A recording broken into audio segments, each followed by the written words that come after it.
to McNulty's Book Corral. Today we're going to go to Inverness and Loch Ness. I had been wanting to go to Inverness and Loch Ness for many years, and when we finally arrived, I was not disappointed. Inverness and Loch Ness are magical, beautiful places to visit.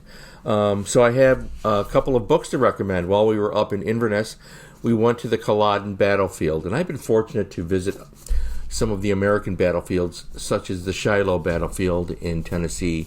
Culloden is also really an emotional place to visit, especially if you're familiar with the history. The best book on Culloden is by John Preble, and it's called Culloden, and this is what it looks like, which you can find on Amazon very easily. Highly recommended. This is a definitive history of the battle at Culloden, as far as I'm concerned. If you know of a better one, by all means, please. I'm not discouraging that. You can use the comments section below and let me know. Here's another one, Tom. I'll read it. Believe me, I'll find it and read it. So thank you. If you do have other recommendations, you can put them in the comments below. Now, since I was at Loch Ness, in fact, I stayed at the Loch Ness Clansman Hotel, which is, you look out at the lake. I picked up, I was there, this little booklet by Adrian Shine, published by the Loch Ness Project. It's called Loch Ness.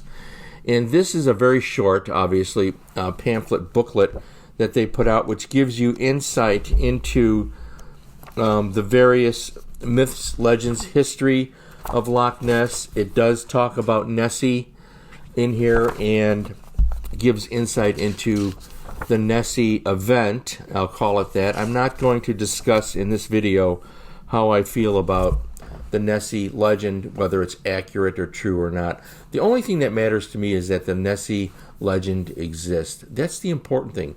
The fact that the legend is there to discuss, to ponder, to look for Nessie if you feel so inclined. That's all fine. It inspires the mind. It keeps you inspired and active and thinking, and pursuing these things are intellectually stimulating, I think. It's a great little book, though. It gives you insight into the biology of the lake. This is actually what the lake looks like, from afar, aerial view.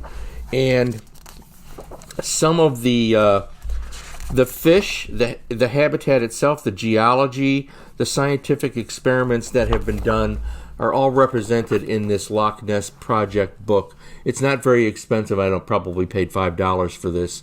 And so this is a valuable resource. You probably can find it online somewhere. I didn't check, but if you go to Inverness and Loch Ness, you'll find it there. In any of the bookshops or gift places will have this book. At least that was my experience. So now if you're quite ready, let's go to Inverness and let's go to Loch Ness and let's take a look at that wonderful magical place where people say monsters dwell beneath the surface.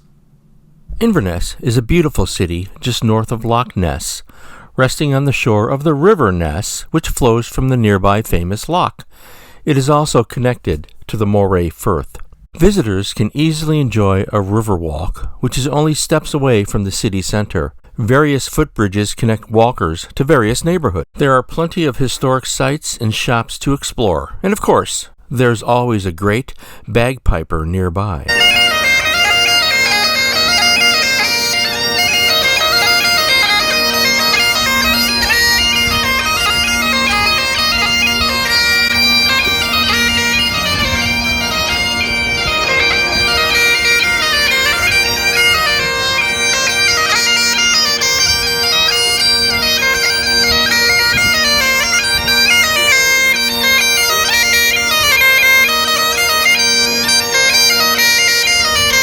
I indulged myself in the famous Leakey's bookstore, which is a mandatory stop for readers, book collectors, and bibliophiles who won't be disappointed by the fantastic selections.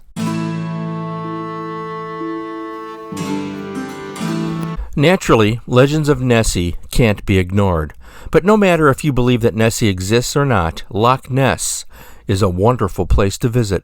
Loch Ness is a freshwater loch, approximately 23 miles long and over 700 feet deep at some points. The Witch's Stone is visible from the Jacobite Tour Pier, which, legend has it, is the remnants of a feud between two witches who tossed boulders at each other in ages past. The Culloden battlefield is a must for history buffs interested in the events of April 1746. Yet another in a long line of beautiful locations ripe with history and haunted by the past. Urquhart Castle rests on the shore of Loch Ness and dates from the 13th century. Hauntingly compelling, we found Urquhart Castle so enticing we visited the site twice. And while we had roads yet to travel, this phase of our adventure was ending, and I look back with fondness at the magical waters of Loch Ness.